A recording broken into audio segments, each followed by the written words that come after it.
Welcome to the DevReady Podcast, where we're helping non-techs build better tech. Today, we're joined by Jonathan Callinan. He is from the Online Business Accelerator. Jonathan's a serial entrepreneur for anyone out there that loves jumping into multi-faceted businesses and a number of different businesses. He's worked in coaching, e-learning, and also now helping people move towards the membership and subscription models within their businesses. Jonathan, thanks for joining us. Buddy, pleasure and privilege to be on your podcast. Thanks for inviting me. No, welcome. It's been a long time in the making too. I think we've been playing a bit of tag for a couple of months to get this happening. So, yes, appreciate you being here. And my co-host is not with us, so it'll just be me and you today. So that should be a good chat. Fantastic. So first and foremost, I always like to ask, tell us a little bit about who Jonathan is, a little bit about your background and experience. Yeah, sure, mate. Well, I guess I have a strong coaching educational background. Started back in the UK as a teacher, actually. Came out to New Zealand about 20 odd years ago now.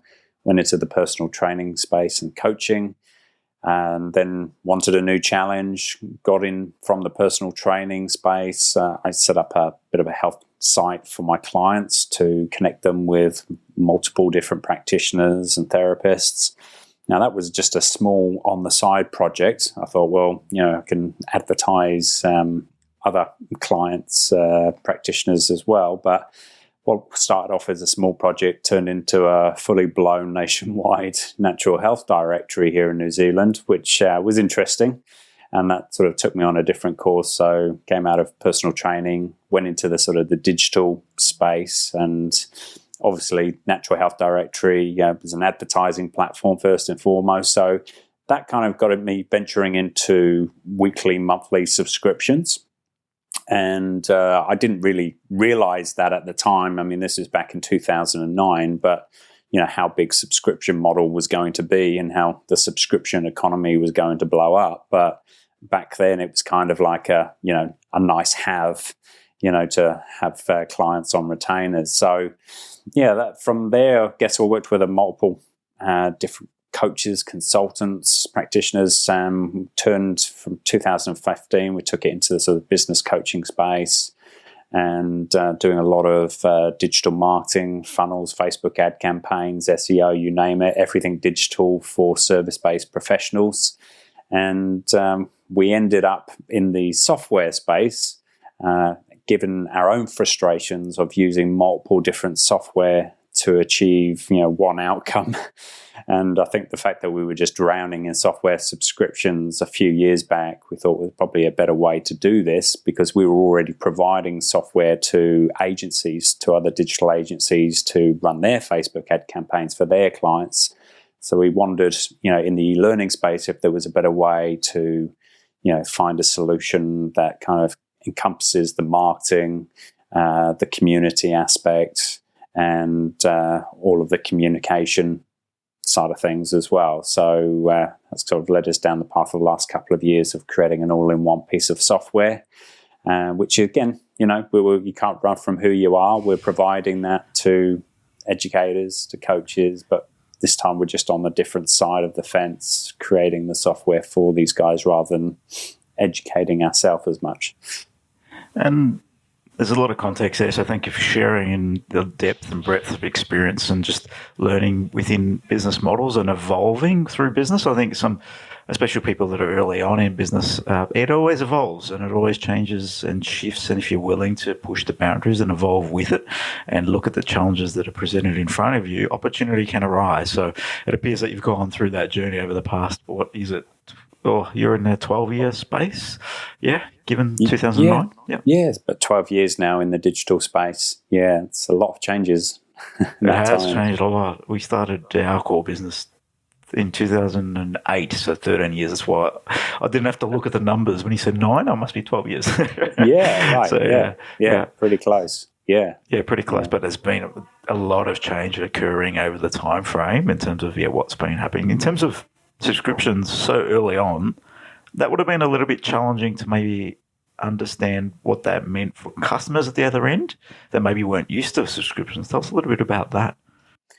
Yeah.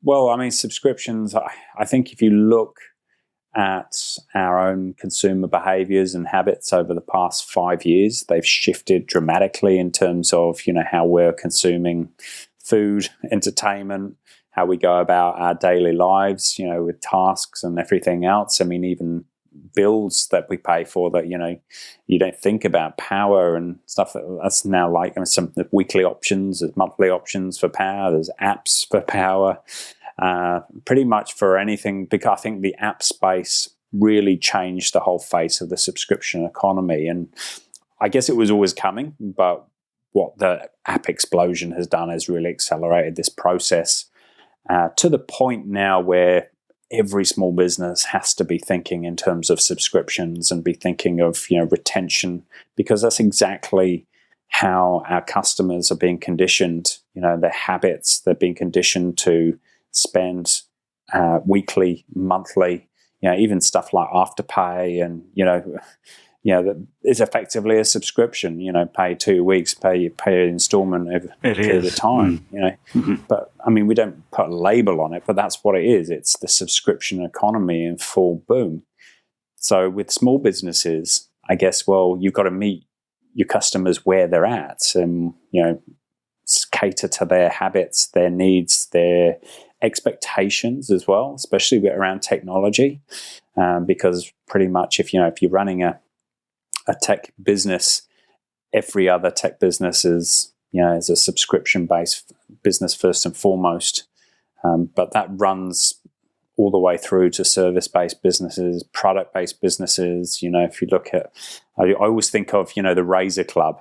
How can you turn razors into a membership subscription? How can you turn razors into a community? But you can, and they did it effectively, and they changed the game with that, and Gillette weren't too happy about it, but they did very well, and it was all about some brilliant marketing, wasn't it? I still remember those ads and how clever they were, and they just drew attention. And in the end, business is sales and marketing, and they hit the marketing right on the head there in terms of what they delivered. Clearly, I think they exited to Gillette. I believe they sold.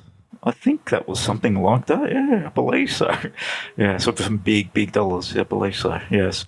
Yeah. So, but if you look at behind that model, it's a community-based model. It's a business model, and a lot of time I don't really like the word subscriptions. I think it's a very cold word, but I prefer to use the term memberships, because what underpins a successful subscription is the community and the value of the community, the network, especially in service-based businesses. So that's something that everyone's got to be sort of taking on board, because we're really moving towards this human-to-human experience in business, where people are drawn into the network, the community, and being able to network and build connections that way. So there's a great opportunity there, but we have to be doing it. So what does community mean to you? Because I think people that can be a part of separate communities, how does one go about building a community and maybe a bit of a brand behind their offering? You've mentioned membership as important as a better frame of reference. That makes a lot more sense, because it feels like you're part of something. You're not subscribing to a service, you become a part of our group. I think that can be, I see some challenges in how people might frame that, but I see some value in doing that. But key you said there was all about community. What does that mean? How might we drive community around our membership if we frame it that way? Yeah, well, I think if we go to the purest sense, we think about identity. Think about tribes, building tribes. We're focusing on attracting like-type businesses, like-type human beings, and as humans, we're naturally drawn to like-minded, like-type, businesses that are going to understand where we're at, going to understand our challenges and our journey that we're on, and it's going to make us feel part of something greater. So think of movement, community. They're often sort of interrelated.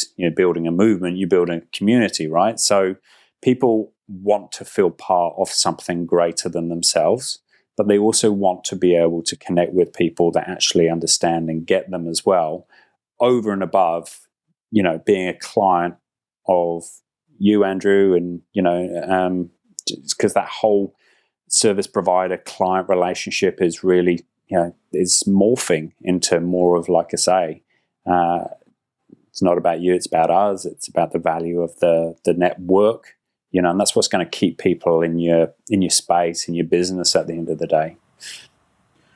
So, in the context of, today we're specifically talking mostly to service-based businesses that want to take some things digitally. How does one move away from that one-to-one business relationship serving one customer to building a community around what they do? Is it a completely different product offering? What does it look like? Just frame it out in the context of an example, maybe. Yeah. It's funny. It's a really good question. And every time I think about it, I usually come up with the same answer. But I'm going to sort of slightly frame it a bit differently for you and your audience, because I used to sort of think that, going from a one-to-one to a one-to-many model was a bit of a shift in thinking and process. Whereas now I actually think it's kind of, it's a bit like using video in your business. It's like, it's not a luxury. It's an absolute critical tool for your business, like what we're doing right now, some sort of form of video, interactive media. And I think with community, it's exactly the same. It's like, if you're not thinking one-to-many community subscriptions, then you're getting left behind by where all the other businesses are trending, where they're going, because they will scoop up those clients that you're trying to bring into your business because they've got a different value proposition to what you have. And your community essentially acts like a value proposition for your business. Because like I said before, it's not just the value of what you bring to my business as a service provider, it's actually the value of your community and your network and the potential connections that I can make through like-minded people. So when you look at it like that and you kind of think, okay, well, as a small business, that's an actual value proposition, then you kind of go, well, actually, this is something I have to do. It's not something that would be nice to have. It's something I have to do because, this is the state of play right now. And again, I'm going to touch on it in a little while, but if you think of funnel and sales marketing and the way, we attract and retain customers right now, it's all related to, this concept of community. In terms of community, and you mentioned tribes in this conversation too, I hear these words bandied around a bit, but it's all marketing speak, right? It's all terminology that people use to build a box around what it means. So what does that really mean to build tribe that's following brand, an advocate for brand? Because it's all well and good, but what are we really doing here, and how are we actually engaging our people to feel a part of this, not just like they're buying a product or a service from us? Because there's a very different thing between buying a service and delivering that service to have a community I can lean on. And I think, is it a different person that wants to be involved in community compared to someone that wants to be served, just say red carpet service, compared to being a part of community and serving on a more of a one-off type thing, or getting access to the community and getting value from that? How do you separate the two, or is it more of a pipeline that drives them through a model? Well, I think tribe's a bit cliche. I think it's a bit overused. It's a bit of a marketing hypey word. For sure, I totally agree with you there. I use it as an example just to kind of talk about, bringing the like-minded people into your circle. But I'd actually rather replace tribe, a 5-letter T word, with another 5-letter T word, and that's trust.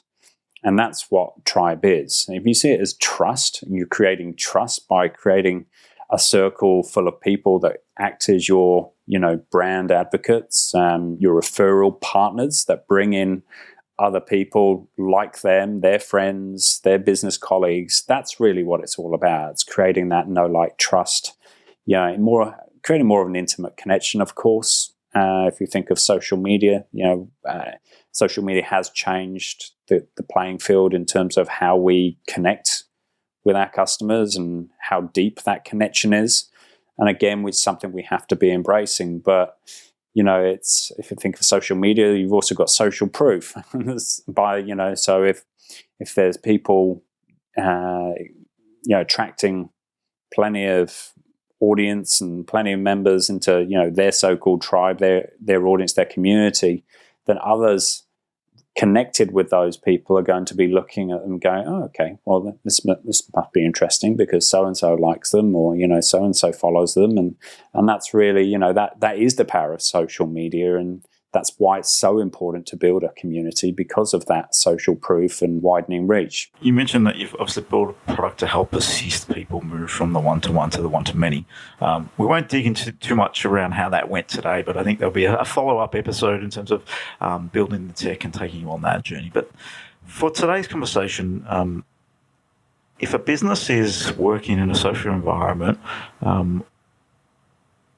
would you recommend just setting up like a Facebook group or something along those lines that would serve them in a community setting? Or would you go a little bit further than that to engage your community? It's a good question. If you'd asked me that question 2 years ago, I'd have said, yep, all in on Facebook groups. Fast forward to today, 2021, and I'd say make sure you have your own community set up independent of Facebook. And there's a number of different reasons for that. But I think if we look at the state of play again with businesses using Facebook groups right now, there's a lot of disgruntlement in terms of limited reach. And that's, was the biggest draw card for setting up a Facebook group in the first place, was being able to reach more businesses, right? Well, that's dwindling. But there's obviously some tech issues, there's some platform issues, around censorship and what you can and you can't do, and whether you buy into that or not, you still don't control what goes on Facebook. And of course, at the end of the day, if you're just relying on Facebook for your group and Facebook decides to do away with groups next year, then you're pretty screwed. So you definitely want to be. I'm not saying don't leverage Facebook groups. You do want to have a Facebook group because it gives you that social media. It gives you a bit, I say it gives you reach, but it potentially taps into other people that you wouldn't have found in your own platform, or, it gets you in more places, gets you more visible. But I would have your own community and a place where people can log in. Ideally, they can access an app, but at the very least, they can log in, communicate with other people inside your community, your audience, your business, access resources, courses, those types of things. You want to be creating that, circle of influence independently off Facebook and LinkedIn for that matter. On that note, is there sort of a tipping point where you may move towards your own community? Because starting day one with zero community may be a significant investment. Would it look at, do we just set up on a Facebook or a LinkedIn community, build that, and then evolve into something a little bit more built for you rather than utilizing what exists in the social networks? Yeah, I mean, I guess the low-hanging fruit here is to get on Facebook, get a group up and running. It's very quick and easy.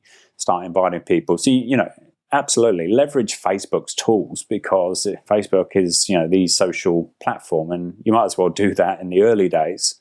But you're right, and you will get to a tipping point, and I'd probably put that at around 100 members, where you've got 100 members, and then you set up your own community, your own platform, own software, and you call the tune, you call the shots, on how you run that community. And, start thinking more in terms of, creating a playground for yourself, like a free playground for businesses that then offers, a paid subscription, a paid membership, whether it's a course, a program, whether it's like a club or just, a monthly type solution where people get additional content, additional access to you as a service provider. There's so many different options, and, it's not one size fits all here, but there are a lot of different options that people have to be exploring and jumping on. You might not get it right first time. And that's where you ask your audience, go out to them, find out what they want, what they'd pay for, get a good feel of, your audience, what they want, and make them part of, your growth and your community. I think you mentioned get a feel for what they want. Anything in business, we need to understand what our customers need, want, desire. It continually drive us in the right direction. The more we speak to our customers, the more we realise that we might need to pivot or change direction in some cases. So anyone that's listening out there, is definitely a great tip to just speak to your customers, whether it be subscriptions or whatever you're doing. Just get out there and talk to them.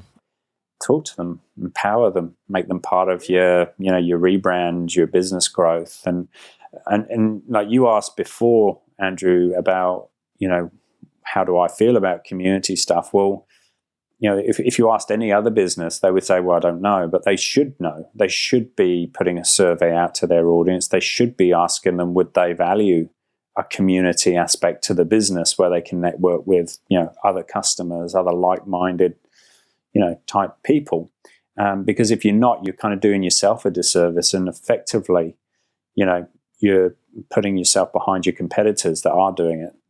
So, the survey is really important. In the context of a lot of our listeners are building tech product, maybe in the SaaS world, they're looking to launch their own products, which you've done in this space, but we'll get into that another time. But if you are doing that, how does a community and this sort of mechanism add value to a business like that? Because obviously there's a lot of competition in the world of SaaS and online platforms, and there's a lot of noise in the space. Could you see this as a differentiator for businesses that are selling products and then offering a full community-driven how we utilize product, get the most out of that niche or industry that they're working in? Absolutely. I think if you look at where consumers are at, we're really in that sort of done with you kind of space at the moment, where people are going to see you as more valuable as a service provider if you're providing that service, if you're providing a done with you and a done for you service. Because how many businesses do we know that run software and that are using software but not actually using it, and paying and not using? Yeah, there's plenty of that in the subscription space. I said subscription because it's not real membership when you're signing up to these things. It's, yes, I'm subscribing to a product. But when you kind of engender that we're in it together mentality, and you have those different offerings, those different tiers of services, then as a small business, you're going to find that more attractive, not just for the now, but also medium term, later on, because that support, that level of support's there as and when you need it. And I think if you're not thinking that way, if you're not thinking about that community extension, then again, it's just a matter of time before a business goes elsewhere to find that. And so it's a good question, and it's for some it will be a bit of a pivot for sure. But you can't ignore, consumer behaviours right now. In terms of, you mentioned pivot there, the one-on-one, and you mentioned content a little bit in this too. So, let's lay out an example. There are 1,000,001 CRMs that exist on the market. Let's pretend I have one in the health and fitness space, right? What might I be able to do to build a community around that? Would I be building content around that space to serve those end customers that are buying the product to help them better utilize the product? Or would I even go beyond that and help them better support their customers? Would you go beyond the mechanism of the product and jump into what they're doing in the end result as a business level? Yeah, I think it's a combination of both. Certainly, you've got to first and foremost ensure that your customers are getting value for money. You can't, veer away from that. So how do you add value, to ensure that that's the case? Well, like you've got demonstrations, education, providing different options on different ways for them to use the software, keeping them up to speed with the latest changes, in that particular software niche, for example, in that niche that software is, providing. All of that is good value, and again, it's a value proposition that will easily help, your business sort of stand out against competitors. But yeah, you kind of want that ongoing kind of support mechanism as well, where you kind of like customers feel like that you've got their back in terms of implementing stuff and really kind of meeting them where they're at as well. Like if people aren't logging in to use software, then you should know about it, and you should have systems in place to reach out to them. And I think a lot of SaaS models there's a bit of fear around creating communities around software because you're going to get inundated with tickets, or you're going to get people moaning about stuff. Well, in my experience, and I can think of one particular piece of software, I won't name the company, but you can probably guess who it is. They launched a bit prematurely a few years back, and they had a plethora of issues in their first 12 months. And I mean absolute multitude of software issues, tech issues. And if you went in their group, you'd be like, oh my God, what is this? Well, that piece of software is doing pretty all right for itself right now, because the main thing was they resolved those issues first and foremost, but they also provided an open space for people to vent. And, because that's going to happen. Customers are going to get, they're going to get frustrated, and they're going to need to do that. I think you can take two frames from that perspective. Do you want them venting on your general social media, or within your community where you can actually serve them and answer them and look after them, nurture them? And if it gets too bad, you have their details, you can contact them. I think it's a better way to control the conversation. So that's probably a different way to look at it, I would imagine. The last thing you want is new customers seeing too much of the venting, because they might not jump on board. But I think... Yeah, and it goes back to that we're in it together. Your frustration is my frustration. So how do we deal with it? How do we find a solution? And as soon as you show, that you're a company willing to do that, then people are going to stick around for longer, regardless of their frustration. Yeah, I think... giving people a place to feel heard is what we're all about here. In any context, if you're heard and you're not just talking to a brick wall and you're getting that response back and you're seeing progress, then it's going to be a much better model for people to buy in and become a part of the whole vision for what you're attempting to achieve. Yeah, I mean, that's a kind of a free community, but it could be a free community as an extension to a paid piece of software, right? So effectively, it's not free, but it is kind of free. Because you could have, say, like test drive users in there that haven't paid for the software, but that doesn't really matter. At the end of the day, you're building a community, you're building your brand, you're building that social word of mouth, and that's, effectively what you want as a SaaS model, right? You want people going, oh, that community is strong, and you've got lots of interaction in there and good questions, and people are supportive and helpful to that. So, the other opportunity is to kind of like, for example, we're obviously in the e-learning space. Well, we will have a free community for all the kind of, the nuts and bolts of using the software. I mean, we try and keep tickets independent of the community questions, but, there's always going to be overlap. That's fair enough. But that's a free community, like I said, in the sense that anyone can join it. We expect people to take in the 2-week course Commander trial, which is our software. We expect them to have taken it, but we know that not everyone will. But that's fine. But they're in a community where potentially they'll hear other people singing about it and see other people getting supported, and will use it at some point. So that would be like a free extension, a community to the software. But the other opportunity is, because we're providing in the e-learning, in the coaching space, consultancy space, those types of people, we're creating a community above that as well, which is more of a paying monthly subscription where you bring in complementary value providers in that space.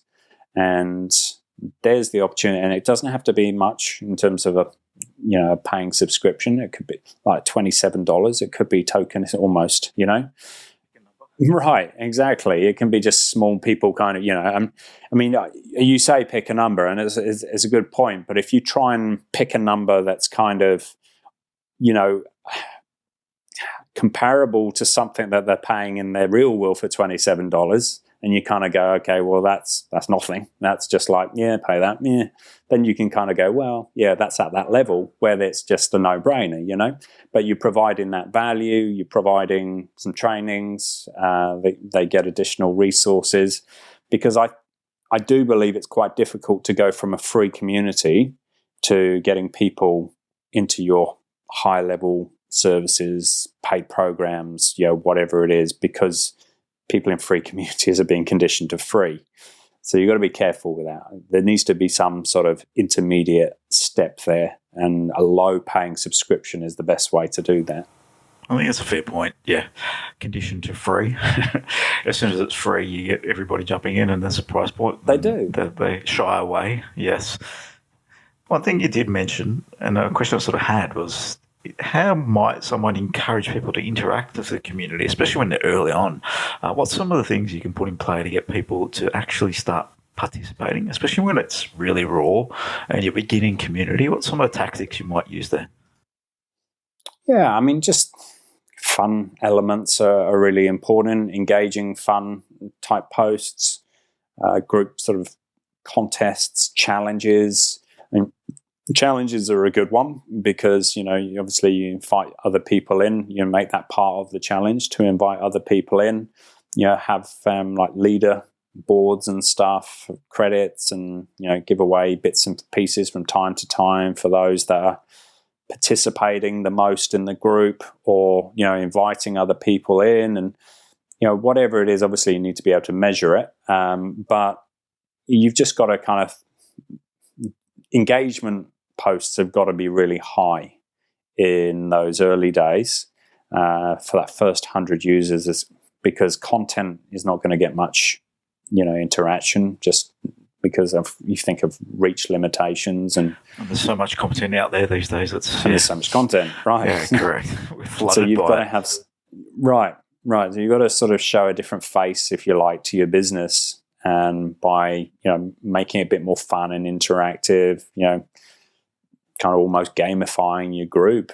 to an extent, in those early days. Yeah, as soon as you mentioned leaderboards, that's the word I went to, is gamifying it, and how you might bring some enjoyment and friendly competition into it. Everyone likes a leaderboard to some extent, especially if they've got some, I wouldn't say the word passion, because maybe that's not the right thing for when you're using certain products, but it's if everyone feels like they're getting some value, then they can add value to the community, then they might buy into that. I think it's a sticky point in terms of the type of personalities that may sit in a community compared to others. But I can see the value in bringing it in and building memberships around it, and what that might mean to a business that's serving one-to-one right now, one-to-many. But then in a SaaS frame, I think you're doing it in your world of SaaS product, and it makes a lot of sense there. But you've also got to get out of your own space as well, get out of your own head. And in fact, probably the most valuable tactic I haven't even said yet, which in the early days, you build collaborators, build value providers, build relationships with other businesses that can invite their people into the group. They can be a moderator, they can add value at posts. Obviously you set the expectation.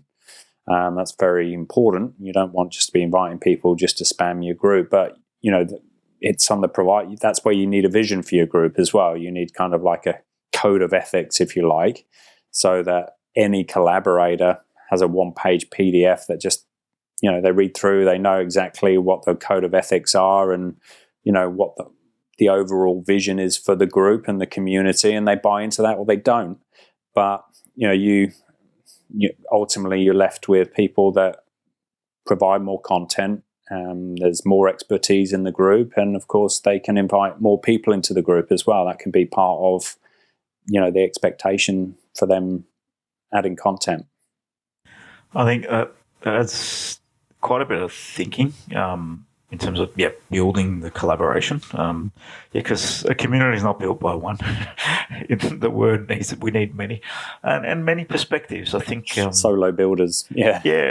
Very rare. Yeah, definitely. Putting yourself on a pedestal and just being I'll tell you what, it's an interesting point, and I don't like to butt in, but I know communities out there that are built by one person, and they've got 40, 50,000 members in there, and their engagement sucks. You wouldn't know there's people in there, because they created that about me, kind of energy and vibe, and it doesn't work in Facebook groups. It's, it does. I mean, Facebook groups are hard enough to, you've got to keep thinking of ways to keep it fresh and interesting. And that's why you need collaborators as well to do that with the content, because you might think you've got a whole library of content in your head, but as soon as you run a Facebook group, you start getting these little voices going, I'm talking about the same thing all the time. You need to freshen it up. So, yeah. And the only way to generally do that is different perspectives. Like in anything, we're all different voices, different perspectives. So in the world of collaborators, would you freshen them up during a community, or as you're building it? Would you bring in different voices along the process that might moderate and add more content? How would you approach that? Well, for me, I think of the community that I built on Facebook, the No Fluff Marketing community, I started really, I think for the first 100, seems to be kind of the number I sort of normally live by, is where I make changes and change the dynamics of things. But after that first 100, started inviting collaborators in, started talking with partners. And what you often find with groups is one of the biggest benefits of having a group is the potential joint venture partners in there for your own business. And I don't think I consciously thought about, okay, I'm going to have a team of moderators and collaborators now.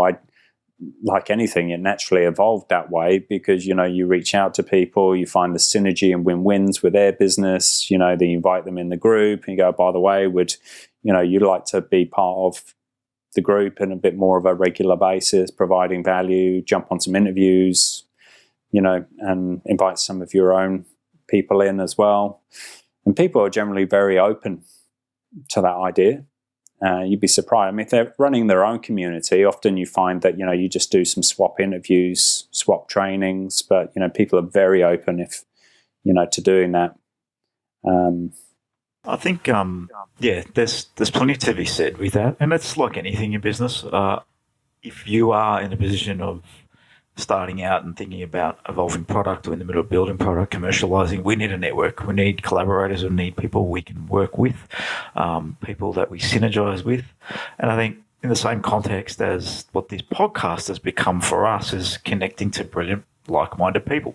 And that's the same thing in anything, really. So the more that you can get out, engage and network, and this is another means to do that, I think there's significant value in anything that builds network, collaboration, and just bringing like-minded people together, because that's where the real magic sort of happens and the synergies start to come together.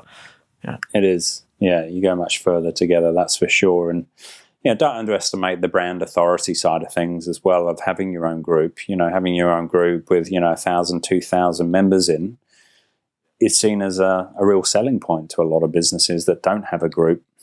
So it gives you leverage to approach them and talk about if you want someone on an interview that maybe previously wouldn't have jumped on an interview, but they know you've got a strong group and community and it's the ideal audience to speak to, then, and I've seen it myself when I was running a show last year, No Fluff Marketing Show, getting people like Brad Sugars, on the show, and, a number of other top sort of high profile people that, generally speaking, wouldn't have been on the show if I didn't have an audience, I didn't have the community there, but they bought into that. Yeah, and I think it's people buy into where their numbers are. That means that they perceive that as, there's value here. If there's numbers, there's value.